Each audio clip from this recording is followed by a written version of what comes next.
하나님의 말씀은 요한복음 1장 1절에서 18절까지 말씀입니다. 제가 봉독해 올리겠습니다.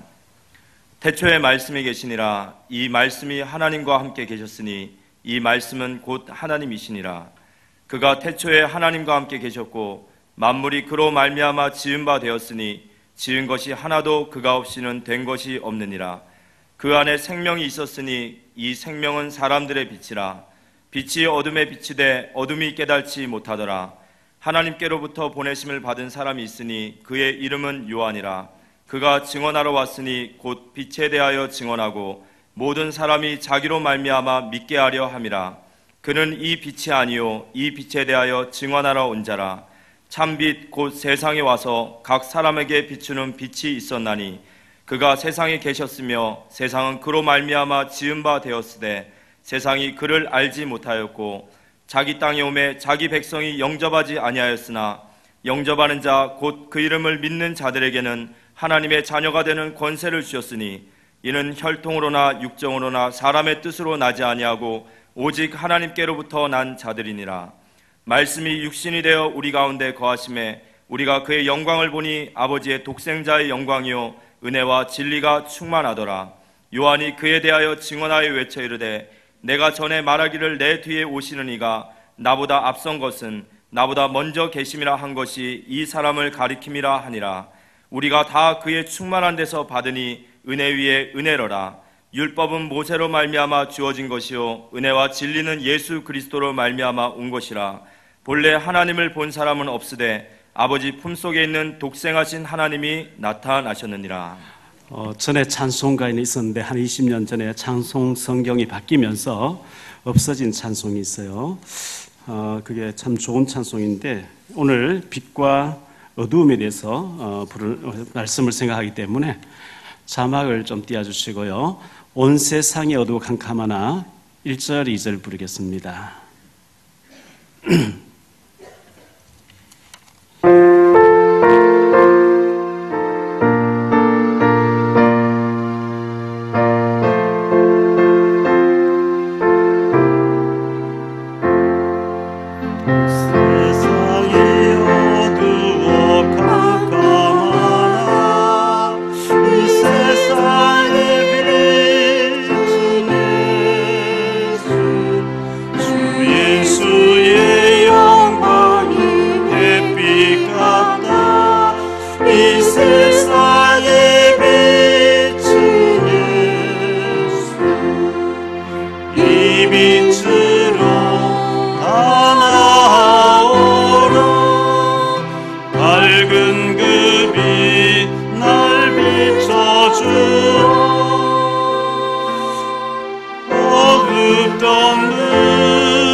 찬송가인데 시간이 없어서 주 예수를 믿으며 어둠 없네 이 세상에 비춘 예수 그 말씀을 따라 살리 이 세상에 비춘 예수라 그랬습니다. 오후 예배 시간에 헌금 순서를 있습니다. 작은 돈이라도 해서 연말연시에 우리 주변에 굉장히 어렵게 떼거리가 없는 가정들이 몇 가정 있습니다. 작은 돈이라도 구제 헌금으로 전달되었으면 좋겠다 싶어서 오늘 오후에 헌신 예배 아니지만 헌금 시간이 있다는 걸 기억해 주시기를 바랍니다. 어제 동아일보 신문에 시가 실린 것을 이 시간 제가 좀 읽어드리려고 합니다. 무엇이 그리하게 하는가 하는 그런 인태성 시인의 시네요. 무엇이 그것들을 그리하게 하는가? 바다의 고기들은 헤엄치게 하는 것, 공중의 새들을 날게 하는 것, 숲의 짐승들을 치닫게 하며 물의 흐름을 제 길로 가게 하는 것, 무엇이 그것들을 그리하게 하는가? 굴러가던 왕의 수레를 쓰러뜨리는 것, 온갖 생명의 숨을 때없이 먹게 하여 손 화살을 관역에 머물게 하고 나무며 바다들을 제자리에 있도록 무엇이 그것들을 그리하게 하는가? 고기들은 알지 못하고 헤엄친다. 새들도 알지 못하면 알고 왕도 수레도 화살도 나무도 바위도 목숨을 지니고 안 지닌 모든 것들은 무엇이 그것들을 그리하게 하는가? 그 하나도 온통 알지 못하고 우리 또한 끝내 알 수 없다. 인태성 시인의 무엇이 그리하게 하는가 이런 시인데요. 2015년에 소천하신 죽었네요. 저는 이 시를 이렇게 묵상해 보면서 새가 왜 저렇게 날고 있고 바닷속 고기는 왜 뛰어다니는지 그들도 헤엄치고 다니면서도 모르고 있고 사람도 모른다. 그런 시예요. 창세기 1장 알면 간단한데 하나님 모르니까 왜 나무가 자라고 있는지 뿌리를 받고 있는지 모르겠다. 이제 그런 시인 것 같아요.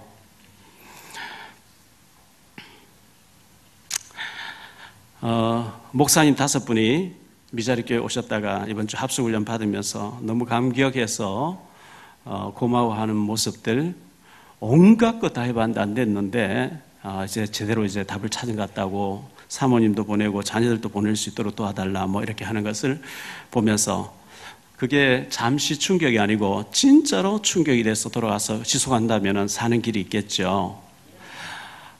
제가 어릴 때입니다. 제가 초등학교 4학년, 5학년쯤 됐을 때 같은데 시골에서 뭐 명절 때도 갈 데도 없고 하니까 30리 밖에 있는 외갓집에 가면 외삼촌, 외숙모가 그 당시 살아계실 때 굉장히 저를 반겨주셨어요. 외삼촌의 누님이 저희 어머니였는데 어머니가 제가 어릴 때 돌아가시기 때문에 엄마 없는 이제 조카가 왔다 싶으니까 늘 그렇게 이뻐해주고 이랬어요. 또 40리 밖에는 저는 의성군 춘산면인데 군위군 우보면에 막내 삼촌이 계셨는데요. 막내 삼촌은 경찰 하시다가 역 앞에다가 슈퍼 같은 요즘 말하면 슈퍼인데 자파를 하면서 신문 지국을 맡아서 자전거 타고 면관내에 신문을 배달하는 그런 일을 삼촌이 하고 있었습니다. 제 아버님 형제분이 6형제 누님 고모 한 분하고 7남매였고 저도 또 6형제 누님 한 분하고 7남매 중에 저희 아버님은 셋째였고 저는 막내고 이런 상태인데요. 제일 큰 아버님이 청송군 현서면이라고 하는 화목이라는 그곳에서 가수원을 크게 하고 계셨어요. 제일 큰 아버님이 술 안 드시고 성실하시고 가수원을 하고 계셨고 제일 막내 삼촌은 역 앞에서 이제 자파상회를 하며 술 안 드시고 교회를 다녔어요. 나머지 분들은 막 완전 알코올 중독이고요. 제가 갈 데 없으니까 여름 방학 때 큰 집에 한 70m 떨어져 있는 청송군 현서면에 있는 큰아버지 그 가수원에 놀러 갔더랬어요. 유일하게 방학 때 뭐 딱 갔다 온 날 거기니까요. 마침 갔는데 막내 삼촌의 그 제하고 나이는 똑같은데 저보다 생일은 석 달 빨라요. 박흥배라고. 초등학교 다닐 때 대구로 이민을 유학을 보내가지고 대구에서 공부를 하게 하고 막내 삼촌은 뭐 만나면은 우리 흥배 계속 자랑하는 거죠. 초등학교 저 뒷자리에 앉아 있었는데 가서 뭐 선생님 구두 하나 맞춰주고 양복 하나 맞춰주니까 제일 앞자리에 앉아 있더라. 뭐 성적도 이렇게 성적 올라갔더라. 늘 그렇게 침이 마르도록 자랑을 했거든요. 근데 이제 흥배가 중학교 다닐 때 부산에 계신 지금 울산에서 이발하고 계시는 넷째 형님이 이발소원 하는데 삼촌이 가서 너 여기 와서 우리 흥배 고등학교 졸업할 때까지 이발소를 해주면 모든 거 다 채워서 네게 평생 먹고 살도록 도와주겠다. 삼촌이 저희 형님이 가서 6년 동안 이발소를 봉사했는데 한 푼도 안 주고 그냥 나가라고 해서 쫓겨나오다시피 그렇게 했죠. 제가 큰 집에 가서 초등학교 4학년 때 가서 여러 있는데 이 흥배라고 한 대구에서 공부하는 사촌이 또 큰 집에 왔어요. 저보다 10살 많은 누님이 사촌 누나가 큰 집에 있었는데 흥배 보고는 막 먹어라 너는 지방에 들어가서 있어라. 저보고는 밭에 가서 잡초 뽑아라는 거예요. 저희 아버지가 술병 들고 길거리 누워 계시니까 인간 취급을 안 하는 거죠. 너는 귀찮다는 식이었어요. 그때 어릴 때 그게 굉장히 상처가 됐는가 봐요. 그날 이후로 제가 큰 집에 안 간 걸 보니까 지금은 괜찮은데 그게 어릴 때 상처가 된 것 같아요. 근데 이제 이 흥배라고 하는 이 사촌이 경찰이 돼서 울산에 있었는데 우리 형님 이발도 뭐 혼자서 가게 의자 2개 놓고 혼자서 일해 하시는 조그만 밥도 겨우 먹는. 근데 보증을 써달라 하도 와솔라돼서 보증을 썼는데 뭐 너무나 많은 돈을 빚내 가지고 울산 제일 번화가에 도자기 대리점을 해서 지금부터 뭐 한 25년 30년 전에 자동문을 다 이어가지고 굉장히 이렇게 화롭게 했는데 도자기가 뭐 울산에서 많이 팔리겠습니까? 고가 부도 내고 순경 사표내버리고 무속인하고 이혼하고 무속인하고 산다 이렇게 들리더라고요. 그래서 돈 달라 하니까 계속 피해서 도망 다닌 거죠. 연락이 안 되고. 그런데 이제 형님이 몇십 년 동안 그 돈을 다 갚는다고 이제 골병 든 거죠. 근데 삼촌이, 저희 형님이 울산 임마누엘교회 강상무 목사님 계시는 교회에 몇 년 전부터 열심히 다니는데 제가 보는 믿음이 굉장히 자랐어요. 교회 갔다 오는데 이 사촌, 도망가는 사촌 흥배가 명인이 돼서 지팡이를 짚고 이렇게 가는 걸 봤다는 거죠. 차를 세워놓고 뒤를 밟아 봤대요. 그래서 갔더니만 안마 시술소를 하고 있더라는 거죠. 참 눈물을 흘리면서 목사 동생 내려와서 저 영혼 불쌍한데 구원받게 해줘야 될 게 아니냐. 구원받게 해줘야 될 게 아니냐. 합숙훈련 마치고 수요일 저녁에 울산으로 내려갔습니다. 미리 간 다음 도망가 버릴 것 같아서 집 앞에 가서 전화해서 용배라고 하니까 몇십 년 동안 연락 안 되는 친구가 왔으니까 놀라가 웬일이냐. 어디냐. 집 앞이다. 도망 못 가게 집 앞이다. 혼자 왔냐? 아, 진배형님하고 형수님하고 같이 왔다. 그래. 잠깐만 보고 가려고 한다. 알았다. 좀 기다려라. 좀 기다리니까 이제 옷을 입고 지팡이를 짚고 나왔는데 참 불쌍하죠. 잘생겼어요. 부처님 같이 잘생겼어요. 이 인상이 완전 부처님이에요.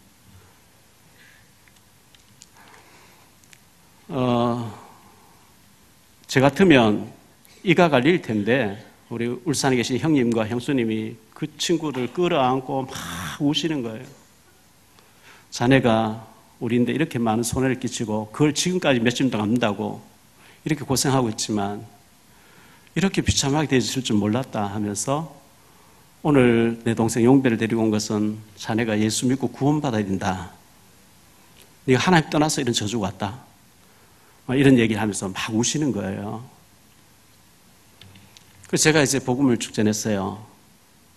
삼촌이 살아계실 때 제가 보니까 가짜라고 판정이 됐어요.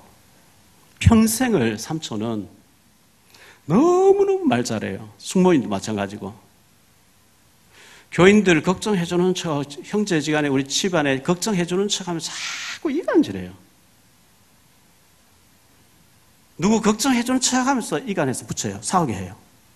평생 제가 그걸 봤기 때문에 숙모님 먼저 돌아가시고 삼촌 혼자 지금 한 20년 전에 제가 찾아뵀거든요. 시골 집에 혼자 계시는데 가서 장로님 구원 받았습니까?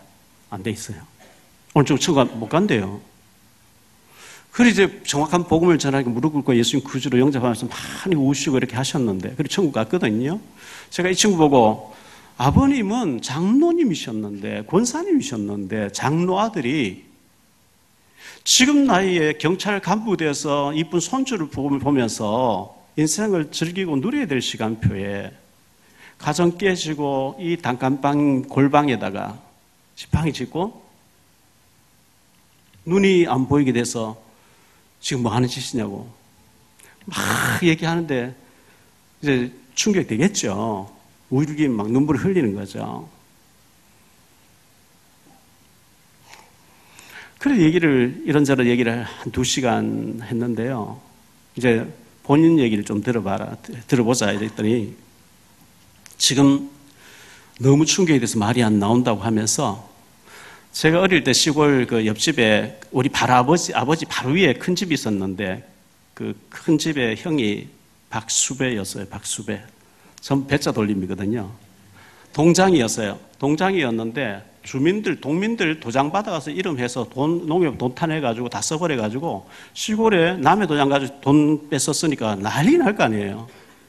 그런 사고를 치고 대구 나와서 연탄 배달하는 걸로 알고 있었는데 그 수배 형님의 딸, 저기는 5촌 되는 아이죠. 얘가 정신이 돌아서 와서 계속 돈 내라고 때렸다는 거예요.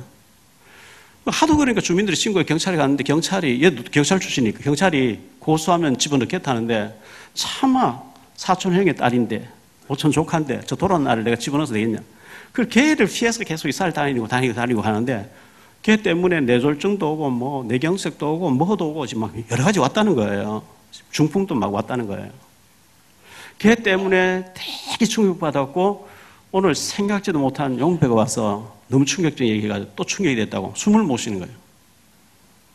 그래서 걔는 나쁜 쪽으로 전한 거고 나는 지금 사는 길을 전한 거다. 알겠다고. 영접하겠다고. 그래서 예수님 영접했는데 제가 오면서 이제 돈을 좀 걷어서 형님하고 같이 주면서요. 형님이 이제 앞으로 챙겼대요.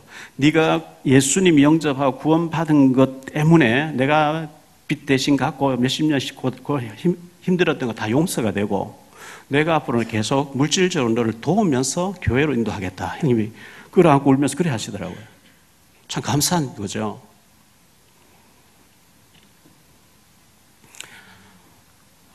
신앙생활 가짜로 하는데 교회에서는 말도 잘하고 큰 소리도 치고 장로, 원로 장로 이렇게 했는데 시간이 지나니까 완전히 자녀들이 잘못되어 있는 거 있죠.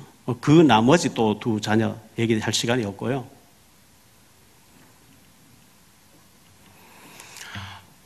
금요일 날 제가 오전에 오일 교환하는데 뭘 갈아야 될 것 같다고 바쁘실 것 같더니 다음 주에 성탄 지나 가져오라 알겠다고. 그래서 올림픽 대로를 막 달리는데 차가 서버렸어요.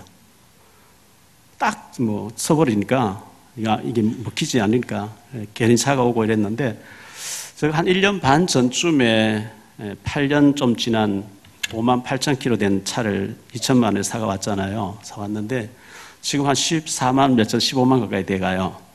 근데 이제 연식이 오래되다 보니까 여기도 문제 저기도 문제 자꾸 이렇게 문제가 오는 것 같아요. 그걸 만약에 울산에서나 경부고속도로에서 쳐버렸으면 어떻게 됐을까? 아찔하죠.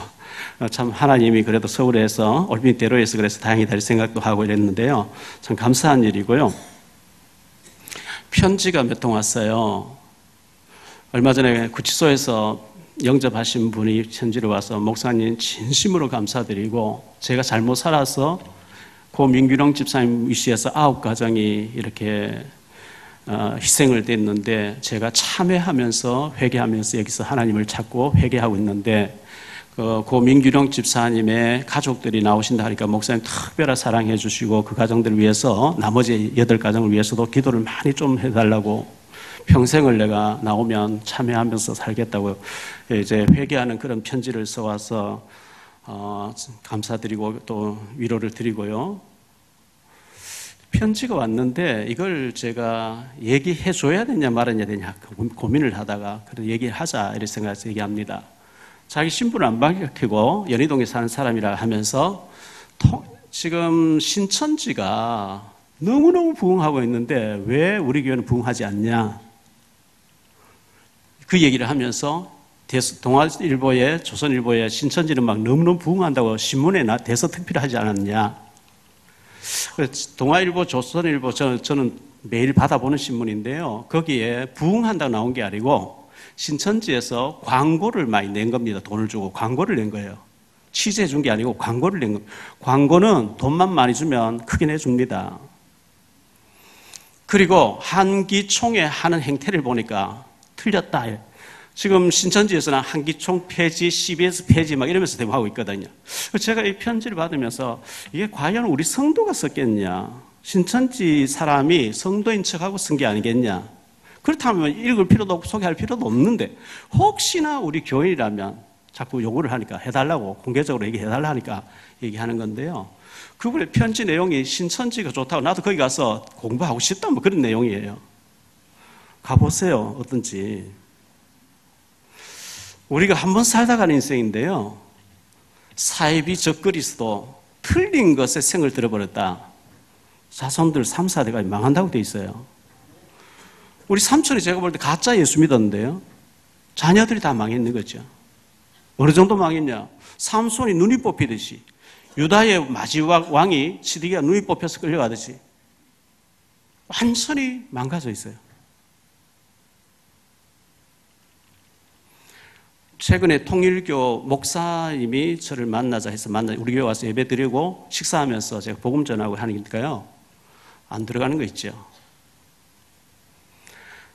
원리 강론, 통일교에서 얘기하는 그대로 얘기하는 거예요. 문선명 교주의 총재에게 하나님 나타나서 예수가 십자가에서 죽음으로 실패했는데 네가 완성해야 된다고 두 번씩 얘기하는, 절대로 난 못한다는데 결코 세 번째 나타나서 하라 그래서 하게 됐는데, 문선명이가 예수님이고 예수님이 문선명이다 이래요. 통일교에서 원리 강론 얘기하는 그대로 하고 있는 거예요. 참 어렵죠. 제가 중국 가서 탈북자를 만났거든요. 여러 사람 만났잖아요. 그 중에 어떤 가정이 탈북한 지 10년 넘게 살고 있는데 북한에 대해서 이가 갈려야 되는데 김일성 위대한 인물 맞다는 거예요. 역사적 인물 맞고 태양이 맞다는 거예요. 김정은이 위대하다는 거예요. 밑에 정치하는 놈도 잘못해서 그렇지 위대한 인물, 세계적인 인물 막 잘못된 게 안 들어가서 안 바뀌는 거 있죠. 우리 교인 가운데서 그 편지를 쓴 게 맞다면은 신천지 그리 좋아 보이면 가시면 돼요. 그 결과는 이제 본인이 책임져야 되겠죠. 이단 사이비 적그리스도, 그분이 이만희가 내가 보혜사라는데 자기는 안 죽는다는데, 제가 그저께요 여기서 부계동 쪽에 갔다가 부천 가서 차고 치고 오는데 우리 딸 한나가 고등학교 나오던 그 고등학교 문 앞을 이렇게 지나는데요. 사인관 들려서 대해서 이렇게 오는데 전에 없던 천부교 그 박태선 전도관 그 건물을 크게 쇠로 잘 지어가 턱 있는 거 있죠. 비둘기 막 떠 있는.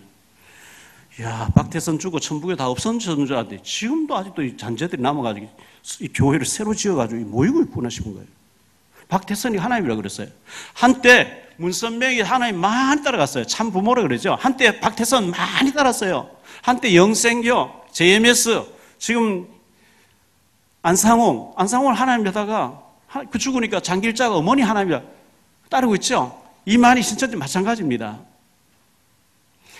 그런데 영이 있다 맛이 가버리면 무슨 소리도 그게 안 들리고 비질을 쫓아가게 돼 있어요. 성경에는 죽음이 있는 곳에 독수리가 몰린다. 썩은 것인데 썩은 걸 좋아하는 고기는 몰려든다. 새는 몰려든다 그랬어요. 참 불쌍하죠.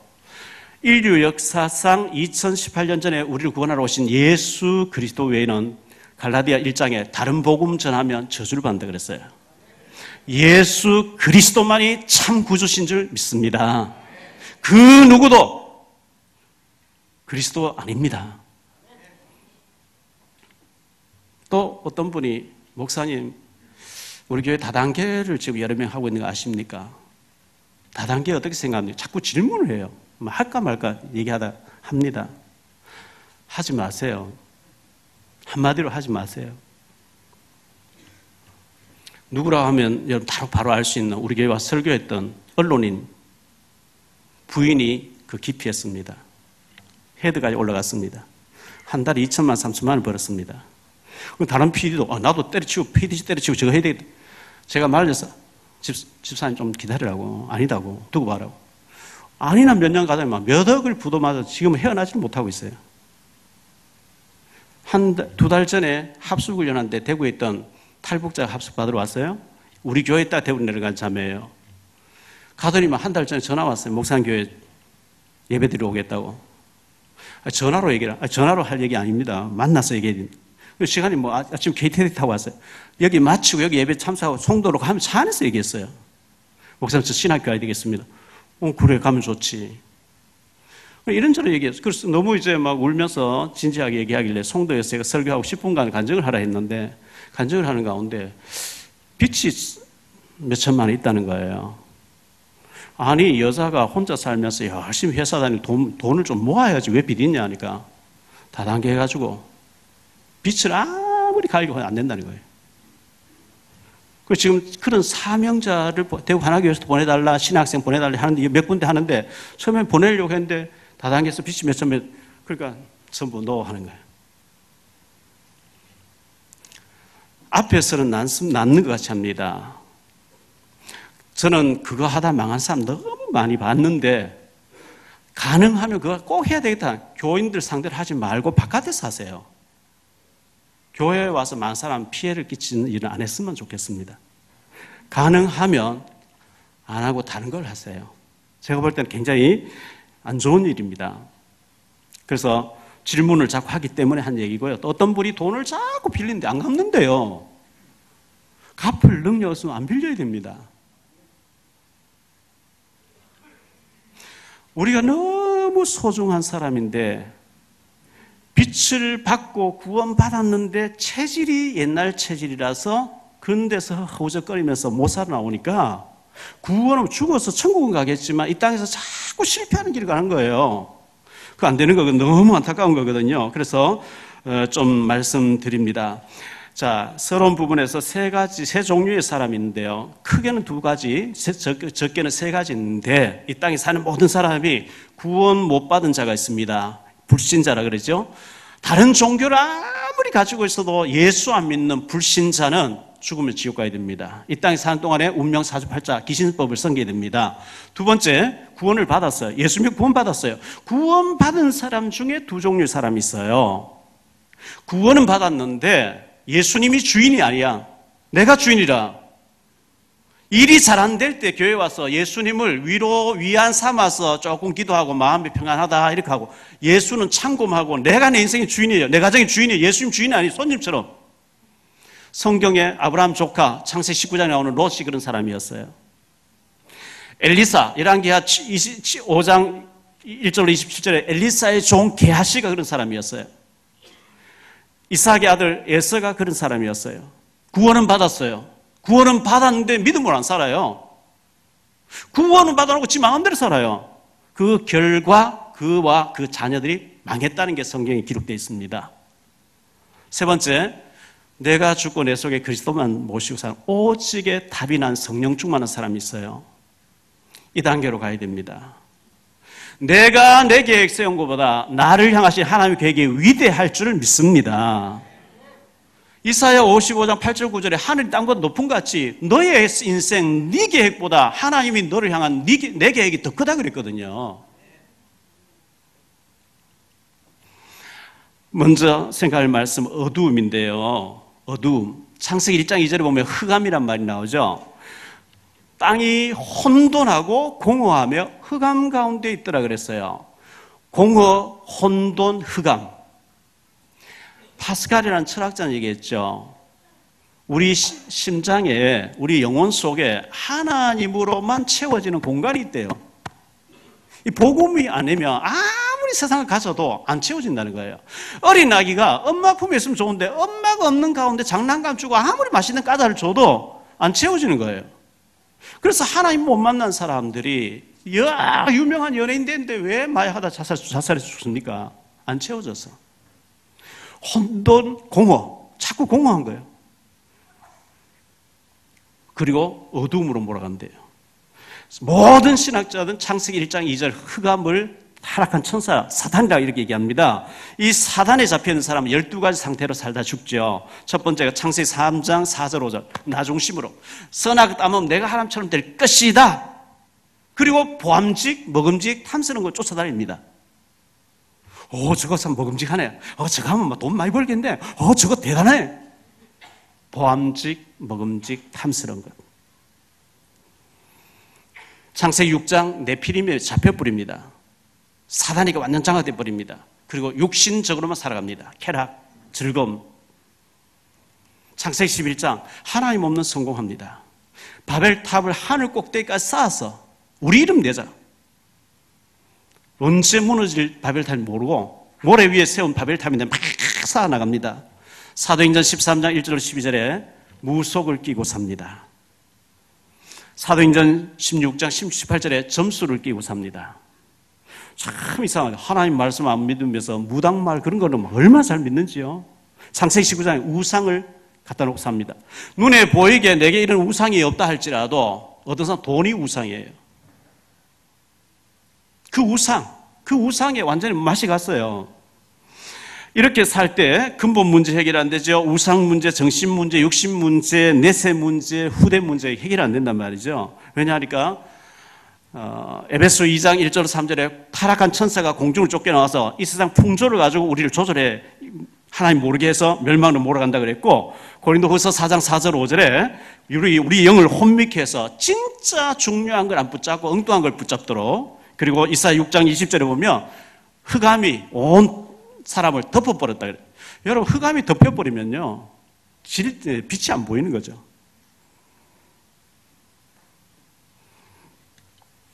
두 번째로 빛으로 오신 예수 그리스도인데요, 구약에는 창세기 3장 15절에 여자의 후손이 와서 뱀의 머리, 사탄의 머리를 박살낼 것이라, 창세기 6장 14절에 너를 위해서, 너 자신을 위해서 방주운동해라, 복음운동해라, 창세기 12장에 너는 바벨탑 쌓는 우상 숭배하는 그곳에 있지 말고 메시아 오실, 예수님 오실 땅 가나안 땅으로 가라, 내가 너를 복의 근원을 만들어주겠다.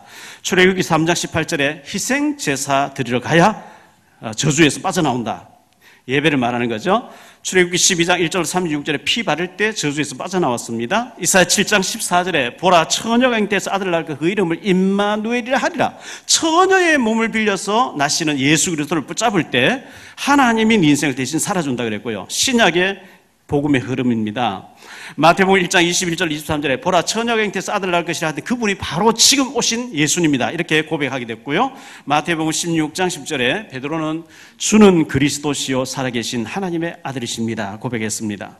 마태복음 17장 8절에 모세도 사라지고 엘리야도 사라지고 오직 예수만 보이더라. 오직 복음, 오직 예수만 붙잡고 가서 제자 삼으라. 마태복음 28장 20절에 우리의 모든 현장에서 제자운동 결론 내리고 제자를 찾는 일에 우리가 생을 걸고 이렇게 할 때 하나님께서 우리를 축복하시게 되어 있고요. 말세 때가 될수록 요한복음 20장 28절에 도마가 고백하기를 나의 하나님, 예수님 보고 나의 하나님이시요 나의 그리스도십니다, 이렇게 고백했습니다. 이 고백이 된 자에게 히브리서 13장 8절에 어제나 오늘이나 영원토록 동일하게 하나님은 능력으로 역사하신다고 이렇게 말씀하고 있습니다.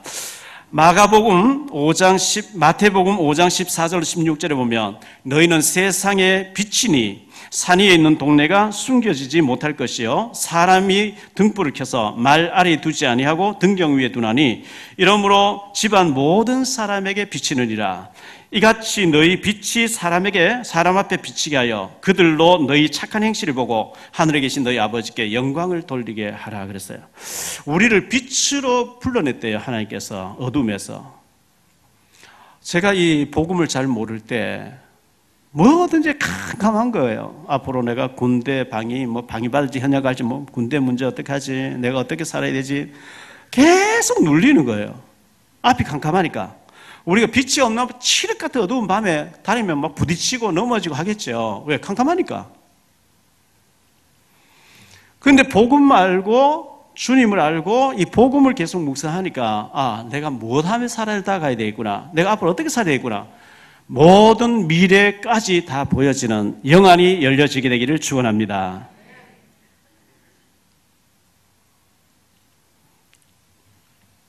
세 번째, 그리스도를 만난 사람들인데요, 우리 하나님께서는 우리를 먼저 초청하셨어요.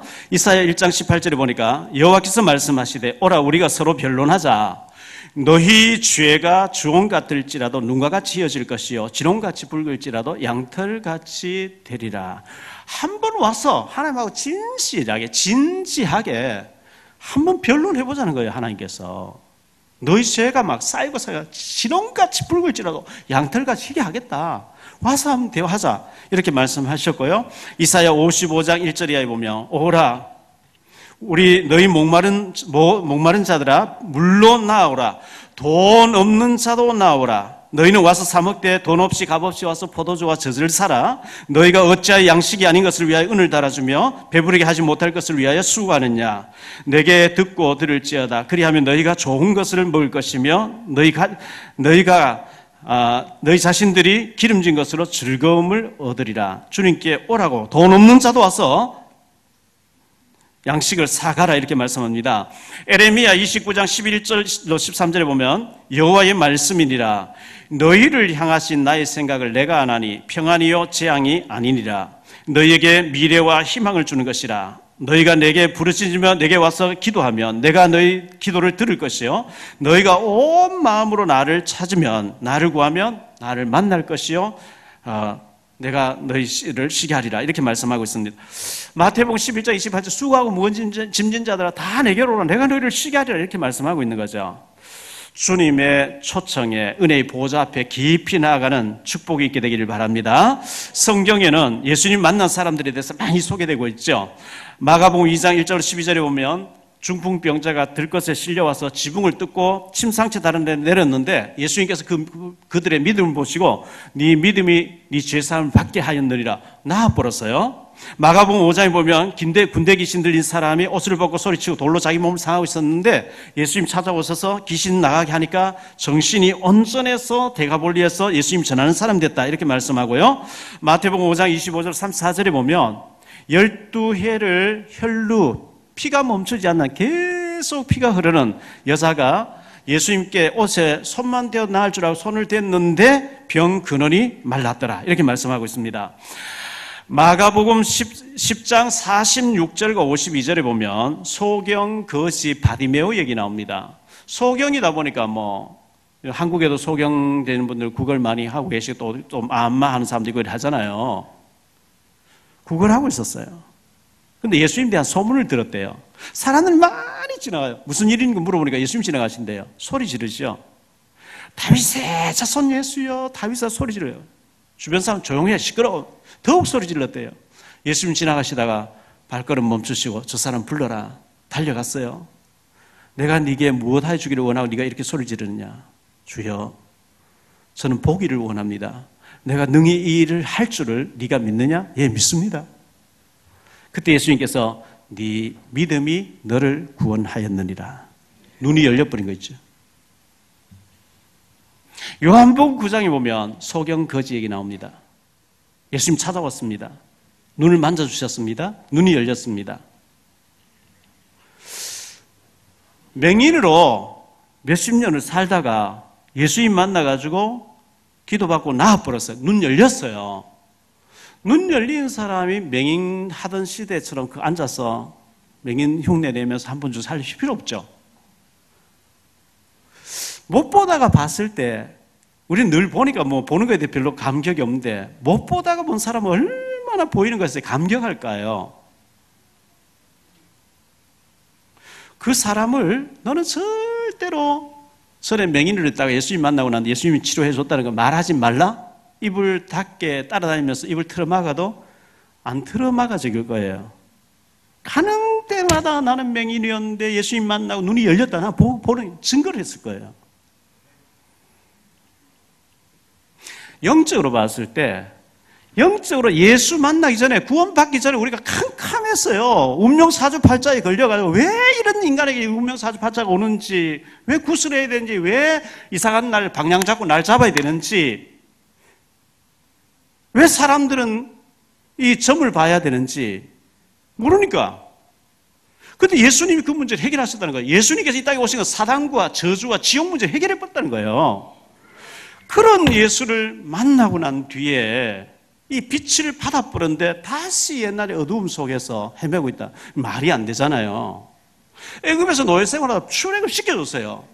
세계 살릴 제사장으로 불러내고 너희를 위해 가나안 땅이 준비되어 있다. 그럼 신나게 가나안 땅을 향해 달려가서 세계 정복할 이 계획을 세워야 되는데 애굽에서 나왔는데 애굽에 있을 때 좋았는데 부추 먹고 마늘 먹고 돌아가 체질이 안 바뀌어요.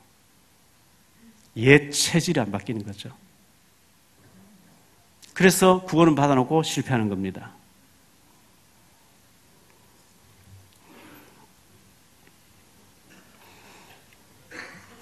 성경에는 구원받고 축복받은 허다한 증인들, 히브리서 11장에 보면 쫙 나오지요.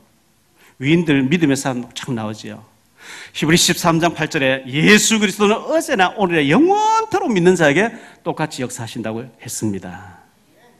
그 축복이 오늘 우리의 축복이 되기를 바랍니다.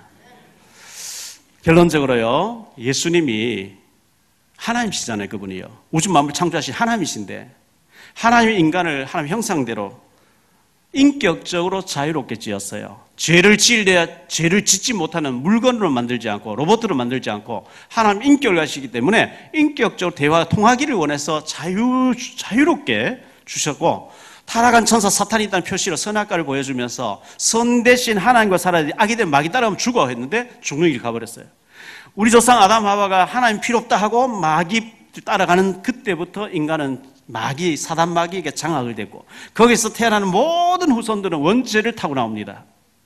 원죄가 뭐죠? 사단이 잡힌 거예요. 운명 사주팔자, 귀신성인 거예요. 죽으면 지옥 가야 돼요. 거기서 빠져나오게 하는 이름이 그리스도인 줄 믿습니다. 하나님이 처녀의 몸을 빌려서 하나님 아들 예수님이 땅에 보내서 우리 죄를 대신 죽어주셨기 때문에 뭘 하라는 게 아니고 예수님을 나의 구세주로, 나의 선지자, 나의 제사장, 나의 왕으로 믿습니다 하는 순간에 구원받아 버려요. 운명 사주팔자 해방돼 버려요. 예수 믿고 구원받았으면 어두움이 아니고 성경은 빛이라 그랬어요. 참 빛이 왔는데 어두움에 있는 사람들이 자기들의 어두움이 예수 앞에 나오면 드러날까 안 나오는데, 믿고 나와서 영접하는 자는 하나님 자녀 되는 권세를 주신 줄 믿습니다. 구원받은 사람은요, 어두운 생각하면 안 돼요. 옛 체질 가지고 살면 안 돼요. 사무엘상 1장 18절에요, 한나가요, 실로에 가서 제단 쌓았거든요. 며칠 동안 계속 입만 달짝달짝 울어요. 엘리 대사님 보니까 술 취해서 죽을 걸, 여자여, 네 언제가 술 취해가 그렇게 죽을거리고 있겠냐, 술 끊으라 이러니까요. 계집종을, 주의 종의 계집종을 악한 여자로 여기지 마소서. 내가 술 먹고 지금 중언부언하는 게 아니고 너무 속에서 불이 나서 이 한탄을 하나님 앞에 지금 하고 있습니다. 다 사연 듣고 난 뒤에 하나님께서 너희 간구하는 모든 기도를 들어주시기를 원하노라 축복기도 해주니까요, 그 기도 받고 아멘 하고 받고 난 뒤에 다시는 한나의 얼굴에 수색이 없었더라.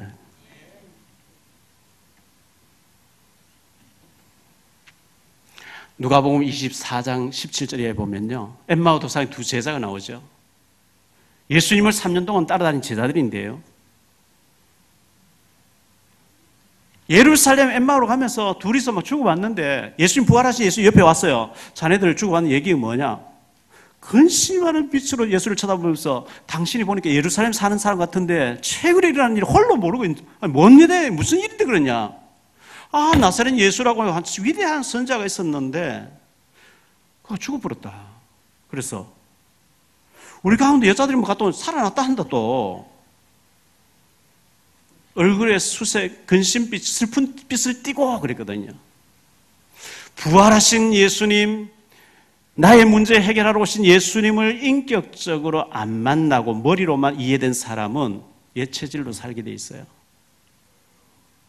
인격적으로 주인을 안 모신 사람은 구원은 받았는데 내 머리로, 내 지식으로, 내 노력으로 살기 때문에, 하나님 능력 안 믿기 때문에 수단 방법 가리지 않고 뭐 해야 됩니다. 사람들 끌어들여서 뭐 해야 됩니다. 남의 욕 같아서 뭐 하기, 제 삼촌이니까요. 제가 볼 때는 가짜 신앙생활을 했어요. 가짜 신앙생활한 그 결과 자녀들 완전히 망해 있어요. 비참하게 망해 있어요. 뭐 제가 한 사람 와서 다 구원을 해야 되겠습니다만은 몇십 년 지나니까 다 드러나는 거 있죠. 여러분, 인생을 우리가 가짜로 살고 자녀들을 완전히 망하게 해서 이러면 되겠습니까? 그 흥배의 큰 누나가 안동에 살고 있다 해서 제가 전화해 보니까 72이래요. 누나인데요? 제가 이렇게 얘기하니까, 그래서 뭐 어쩌다 말이냐 이러나, 진배 형님 때문에 돈 내놔라 하는 줄 알고 막 저를 막 신경적으로, 그게 아니고요. 흥배가 이렇게 가반 너무 불쌍해서 복음 전하고 영접하고 이제 교회 나가기로 했다고 하니까 그랬냐? 몇십 년째 연락 안 하기 때문에 모르고 있다. 저 아들 데리고 아니요, 아들 없던데요. 아들도 지금 나갔는 모양이구나. 형제 간인데 연락도 안 하고 지금 몇십 년 원수같이 사는 거예요. 그 동생이 저보다 한 2살, 3살 적은 동생인데 우리 진병님이 그 시골 산소에 가서 아버님 뭐 벌초하는데 걔들 그 삼촌 산소 두고 있으니까 여동생 내외가 왔더래요. 뭐 이제 50 얼마 됐을 때 여동생 이빨이 다 나갔더래요. 오빠 하는데 그 정도에서 이빨이 다 나가고 이빨을 못할 정도 돼서 산다 하면 비참한 거 아니겠어요? 자세한 내막은 안 물어봐서 모르지만 저희한테 성님이 그렇게 알려주더라고요. 거기도 비참하게 사는 것 같다. 네 가서 보험전에서 구원해줘야 시간 내보겠습니다. 한때 그렇게 잘 산다고 큰 소리 치고 한 사람이 하나님 떠나서 가짜 신앙생활 하니까 완전히 망해버린 게 있죠. 여러분, 시간이 지나면 진짜인지 가짜인지 하나님은 판결을 내십니다. 하나님 앞에 서십시오.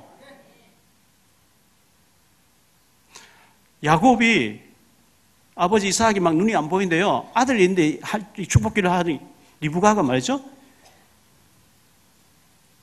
염소 가지고 야곱에 씌워가지고 대신 받고 너 피해 있어. 그게 야곱에게 인본주의 딱 들어가 버렸거든. 위기를 만나면 저래야 되는 거구나. 요거요, 어머니가 실상을 보여줘 버렸는데 야곱이가 평생 그 어머니 가르친 인본주의, 그게 아들이 딱 들어가 버린 거예요. 야곱이 바로 설 때까지 죽도록 고생합니다. 어머니 잘못이에요. 부모의 잘못된 인본주의 신앙이 자녀를 평생 고생하고 망하게 하는 거예요. 하나님 앞에 서시기를 축원합니다. 하나님 능력 안 믿으니까요. 내 마음대로 살아도 된다고 하니까. 어둠에 있다가 빛으로 왔는데 빛에서 살아야 되는데 자꾸 어두운 체질로, 옛 체질로 이렇게 살면 실패한다는 기억하시고 꼭 빛에서 승리하는 저와 여러분 되시기를 축원합니다.